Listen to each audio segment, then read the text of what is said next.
From series getting renewed, then cancelled, and sometimes even uncancelled, 2022 was a scary time to like a TV show. And that's not even mentioning the bloodbath at HBO Max. Here are some of the major shows that got the axe in 2022.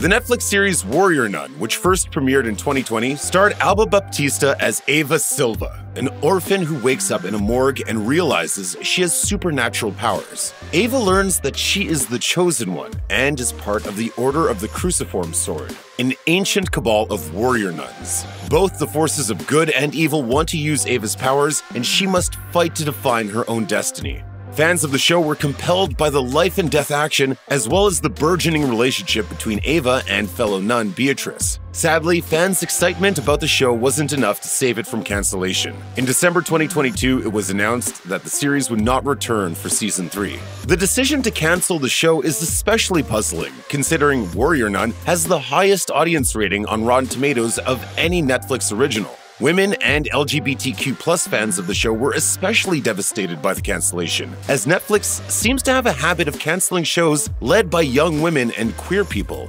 Following the announcement, the hashtag #RenewWarriorNun started trending on Twitter, with fans hoping that their favorite show might be resurrected by another network. The historical series Gentleman Jack, a co-production between HBO and the BBC, follows industrious landowner Anne Lister. Based on Lister's own prolific diaries, the show follows her life in 1830s Halifax. While involving herself in politics and industry, Lister also develops a relationship with Anne Walker, a landed woman who becomes her wife and life partner. The series was especially popular with LGBTQ+ women, and the BBC even created a documentary called Gentleman Jack Changed My Life. But we're not alive, are we? If we're not taking the odd risk. Sadly, these fan engagements weren't enough to save the show, and HBO announced its cancellation in July 2022. According to Radio Times, series creator Sally Wainwright has discussed the possibility of the series being picked up by another network, but the entire year went by with nothing coming of it. Following the cancellation, fans of the show took to Twitter using the Save Gentleman Jack hashtag, and some even traveled to Anne Lister's ancestral Shibden Hall to participate in a flash mob, according to the Yorkshire Post. The series only ran for 2 short seasons, and considering the fact that Lister's diaries run to more than 4 million words, there is certainly more story to be told.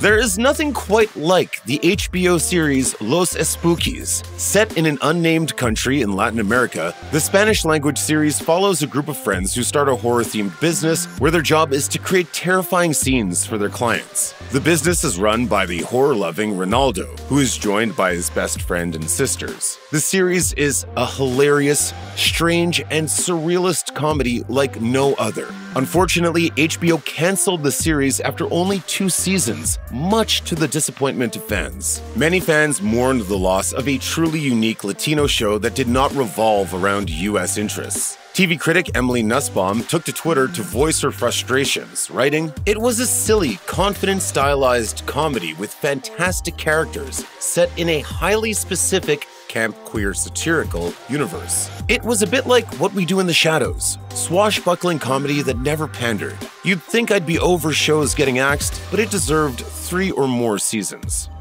There are always several medical dramas on air at any given time, but none have come close to the success of Grey's Anatomy. New Amsterdam, which is based on the book 12 Patients, Life and Death at Bellevue Hospital, struggled to achieve longevity. The series follows Dr. Max Goodwin, a talented doctor who becomes the medical director of New Amsterdam, the oldest public hospital in America. Dr. Goodwin sets out to reform the system, shaking up the outdated bureaucracy that inhibits good medical care. You sure you got time for this? I got all the time in the world. The series was celebrated for its unique take on the medical drama, focusing more on the failures of the institution rather than salacious drama between doctors and their patients. However, it was also regularly criticized for its lack of subtlety. The ratings for the show were initially strong, but they began to decline, leading to the show's cancellation in 2022 per TV series finale. Many fans expressed frustration about the show's 5th and final season, which seemingly destroyed the beloved romance between Max and fellow colleague Dr. Helen Sharp. The CW has long been known as the premier home for teen television. One of its most popular shows of the 2010s was The Vampire Diaries, a dark, brooding series that capitalized on the bloodsucker craze of the era. The series spawned two spin-offs, The Originals and Legacies. As the title suggests, Legacies follows the second generation of the characters we first met in The Originals. Klaus's daughter Hope and Alaric's twins, Lizzie and Josie, are students of the Salvatore School for the Young and Gifted, an academy for young witches, vampires, and werewolves. Along with supernatural elements, fans of the show were especially enamored with some of its young couples. As reported by Entertainment Weekly, the cancellation of Legacies marks more than just the conclusion of a single show, but of a larger era. 2023 marks the first time in 13 years that there won't be a Vampire Diaries show on air. Nonetheless, the vampire craze isn't entirely over. As Variety noted, creator Julie Plec is now working on a Vampire Academy series for Peacock. Netflix famously produces a ton of content, and not all of it becomes a smash hit. In the summer of 2022, it seemed like Netflix had another winner on its hands, but a renewal was just not in the cards. First Kill is a Romeo and Juliet-esque take on the vampire love story with a twist. The series follows Juliet, a young woman who develops feelings for classmate Calliope. The only problem is that Juliet is a vampire and Calliope is a monster hunter, and their warring families want each other dead. Fans were enamored with the show's queer take on the vampire love story, and a bloodthirsty fan base developed right away. All I wanted to do was kiss you. Despite the rabid attention from fans, First Kill was cancelled less than 2 months after the premiere of its first season per Deadline. Time magazine reported that the show's cancellation was puzzling, writing, "Although Netflix doesn't share many of its metrics, First Kill was in its global top 10 TV list for 3 weeks, racking up 97.66 million hours watched in that time alone." Disappointed fans were quick to bring up the fact that queer-centric shows are often first on the chopping block, with First Kill being yet another example of this troubling pattern. Meanwhile, showrunner Felicia D. Henderson told the Daily Beast that she was disappointed in the lack of effort Netflix put into marketing the series, something that may have led to the show's eventual demise. The cancellation of the HBO Max series Minx is probably the strangest one so far. The series is set in the 1970s and follows Joyce Prigger, a young feminist living in Los Angeles. Joyce begins an unlikely partnership with Doug, a sleazy publisher, in order to create the first erotic magazine for women. The series was positively reviewed by critics, with many noting that it didn't sacrifice smarts for laughs. What makes its cancellation so odd is that it was already renewed for a second season when it got cancelled. Odder still is the fact that season 2 was almost completed when news of the cancellation surfaced. Star Jake Johnson wrote on Instagram, "We've been removed from HBO Max, but we're still finishing the season. So thankfully they didn't halt production. We're about a week away from being finished shooting." The cancellation of Minx is almost certainly another cost-cutting measure on the part of HBO Max, which has been axing shows left and right since its merger with Discovery. But there's a rare silver lining for this series. A month after the second season was cancelled, it was announced that the show was getting picked up by Starz, giving all that hard work a chance to see the light of day. Look, what you made, it means something to people, and I didn't know what to do with that. Based on the Michael Crichton movie of the same name, HBO's Westworld was once one of the biggest shows the platform had to offer. The series racked up an astounding 54 Emmy nominations over 4 seasons. According to Deadline, at the time, season 1 of the show was the most watched first season of any HBO original, with an average of 12 million viewers. The dystopian series takes place at a futuristic Western theme park run by Hosts, a group of android robots who are programmed to allow visitors to live out their wildest fantasies. Hosts' memories are wiped after each session, and they're unable to fight back until a software update causes 2 hosts to regain their memories and become sentient. Do you ever dream you're someone else? Despite its status as one of HBO's most successful shows, Westworld was cancelled in November 2022 following the conclusion of its 4th season. According to The Hollywood Reporter, viewership for the show declined significantly in season 3 and 4, and viewers found it more and more difficult to follow the complicated storylines. In an interview with Deadline, co-creator Jonathan Nolan revealed, "We always planned for a 5th and final season. We are still in conversations with the network. We very much hope to make them." There is no talk show quite like Desus and Mero, which is why its sudden departure from our screens is so disappointing. Hosted by Desus Nice and the Kid Mero, the series is an outgrowth of their successful podcast Bodega Boys. The Bronx natives have a unique talk show style, tackling topics like sports, pop culture, and politics with an irreverent wit and off-the-cuff commentary. Their show originally aired on the now-defunct Viceland before moving to Showtime in 2019. However, in 2022, it was announced that the series would not be continuing, much to the shock of dedicated fans. The end of the series came as a surprise to many, though Mero shared on the Basic podcast in August 2022, Desus and I had discussed pursuing separate interests over a year prior to the show coming to an end, and that conversation solidified us in signing overall agreements that recognized our intent to operate independent of one another.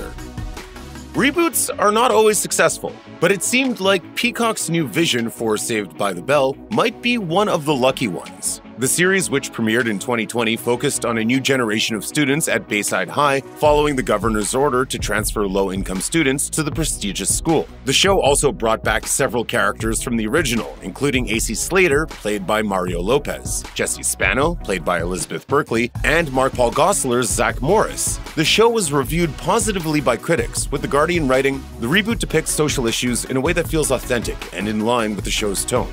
Sadly, Saved by the Bell was cancelled in May 2022, much to the disappointment of fans who were frustrated by the abrupt ending per deadline. For instance, it seemed as though Jesse and Slater were about to enter into a relationship at the end of Season 2. Meanwhile, showrunner Tracy Wigfield told TV Line that she wanted to bring back Leah Remini as Stacy for Season 3, something we'll sadly never get to see. I mean, you were right.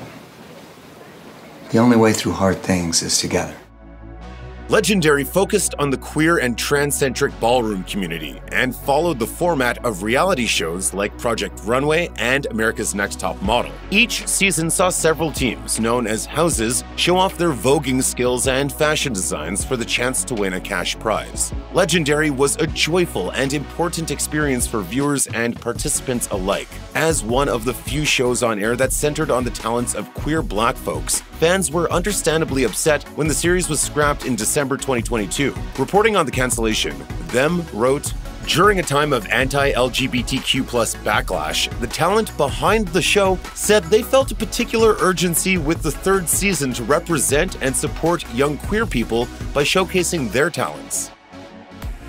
Fitting right in on CBS's schedule full of crime and legal procedurals, Bull is about the previously little-known world of jury consulting. Inspired by the former career of talk show host and executive producer Dr. Phil McGraw, it ran for 6 seasons on CBS, spending its first 2 years among the top 10 most-watched programs on broadcast TV. But then on January 18th, 2022, lead actor Michael Weatherly tweeted that he was ready to leave Bull, and CBS then opted to cancel the show rather than continue on without its anchor. And besides, after 6 seasons, the show was no longer the ratings juggernaut it once was, ranking as the 8th most watched CBS drama among all viewers and dead last in the sought-after 18 to 49 demographic. But I feel confident we can turn that around in another generation or two. In January 2022, ABC launched Promised Land, a throwback to the primetime soap operas of the 70s and 80s. It was set at a picturesque California winery, detailing the machinations and romantic entanglements of several generations of a sprawling, spoiled family. Alas, Promised Land brought in the lowest 18 to 49 numbers of any ABC drama in the 2021 to 22 season, and it lasted just 5 episodes on the primetime schedule. Subsequent installments were then dropped directly on Hulu. While creator Matt Lopez claimed on Instagram that the move didn't equal a cancellation, the low ratings and unceremonious dumping make a second season highly unlikely. Robert Langdon is a world-renowned symbolist, the go-to expert for finding clues in ancient works of art and historical artifacts to uncover far-reaching conspiracies. He's the hero of multiple best-selling novels by Dan Brown, as well as The Lost Symbol, a 2020 Peacock original starring Ashley Zuckerman as Langdon. Brown's novels were all massive bestsellers, and 3 big-screen adaptations starring Tom Hanks earned a worldwide box office of more than $1.4 billion. But each film made less than the previous, and the last one hit theaters more than 5 years before The Lost Symbol debuted. So perhaps Robert Langdon's time has simply passed. In January 2022, Peacock canceled the show, with a source telling Variety that the streamer and producers figured they'd told a full story in one season. Netflix's Gentefied is set in East Los Angeles as it explores the experiences of Latinos trying to make their way in a gentrifying neighborhood.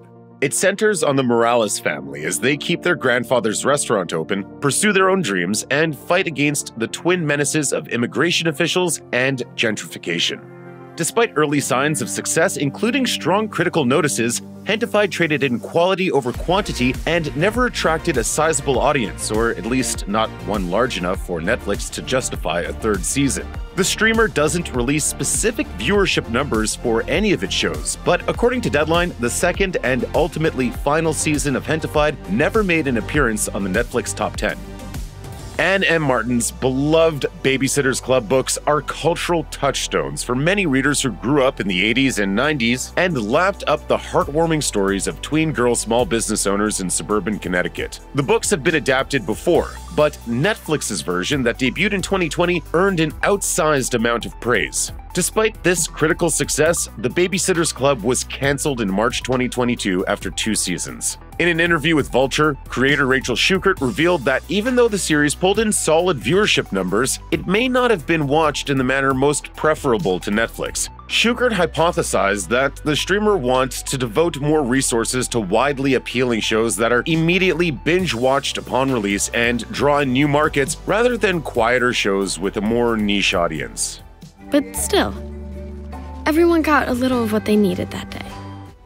Netflix was highly motivated to land Space Force, which premiered in May 2020. It marked the return to series TV for Steve Carell and his reunion with The Office showrunner Greg Daniels. In a satire of government life during the Donald Trump administration, Carell played an Air Force general picked to head up the fledgling new branch of the military known as Space Force. The second season dropped in February 2022 with a new co-showrunner and production transferred from Los Angeles to Vancouver. These changes were undertaken to improve the show's critical quality and buzz as well as to cut costs. The first season was among the most expensive shows on contemporary TV, but the viewership figures didn't justify such an expense, especially after April 2022 when Netflix reported a massive subscriber loss and endured a $55 billion decline in value. Within a week of that financial disaster, Space Force was permanently grounded. Batwoman was part of the CW's ambitious and expansive Arrowverse of interconnected superhero shows, initially starring Ruby Rose as hero Kate Kane, and then Javicia Leslie as criminal-turned-caped crusader Ryan Wilder. Showrunner Carolyn Dries broke the news on Twitter in April 2022 that the show would not be returning for a 4th season. As reported by Variety, the CW might be cleaning house of its underperforming scripted series as it prepares for an ownership change. It's currently owned by Warner Media and Viacom CBS, with Nexstar Media Group preparing to buy a majority stake. Batwoman was among the least watched shows on the network in the 2021 to 2022 season, averaging around 760,000 viewers, a drop of 20% from the previous frame. DC's Legends of Tomorrow follows a rotating crew of young superheroes, villains, and rogues who move through space, time, and the universe to prevent apocalypses and other threats to humanity. It was part of the CW's Arrowverse, which dominated the network in the 2010s, but has since been shrinking. In the upcoming 2022 to 2023 season, the only shows remaining in the franchise will be the relatively young Superman and Lois, and The Flash in its 9th and likely final season.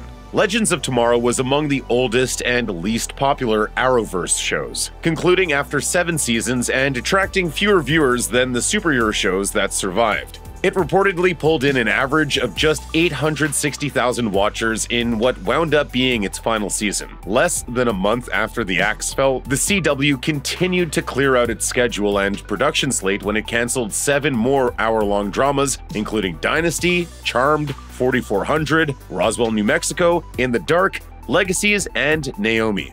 Those suckers are gonna pay for this.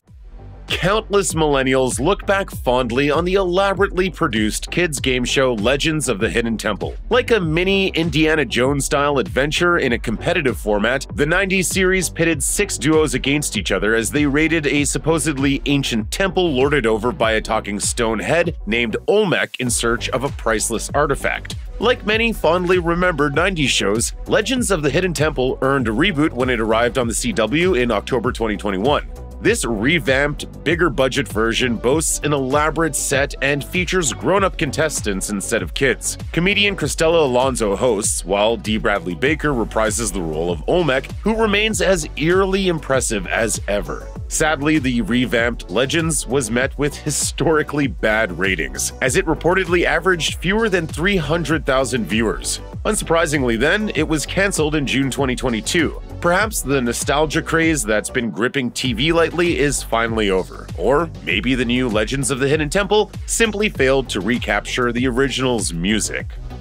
The 2021 to 2022 season marks the 14th straight year that CBS has been able to call itself the most watched TV network in the United States. Thus, compared to other networks, it has higher and more narrow standards of what constitutes a hit and which shows are worthy of renewal. That was especially apparent in May 2022 when CBS canceled one long-running drama and 3 sitcoms with middling to low viewership figures. Such a culling makes way for a slew of new series more in line with the network's hit crime dramas. The axed shows were Be Positive, United States of Al, and How We Roll, as well as the Magnum PI remake, which was later picked up by NBC. At the same time, CBS ordered 3 new dramas: Cop Show East New York, legal series So Help Me Todd, and firefighter yarn Fire Country.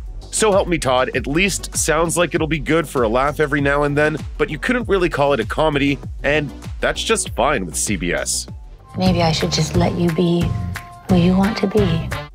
One of the most visually striking sci-fi shows in recent memory, Raised by Wolves, revolves around 2 androids, mother and father, who are programmed to raise 6 human children on a dangerous alien planet. They create a solid space colony, but all their hard work is threatened when a theological conflict erupts. TNT ordered Raised by Wolves back in 2018, but it would ultimately premiere on HBO Max in 2020. Both seasons of the show earned strong reviews, but the series couldn't overcome its behind-the-scenes shuffling. In April 2022, Warner Media and Discovery Inc. merged to form a new media company, Warner Bros. Discovery.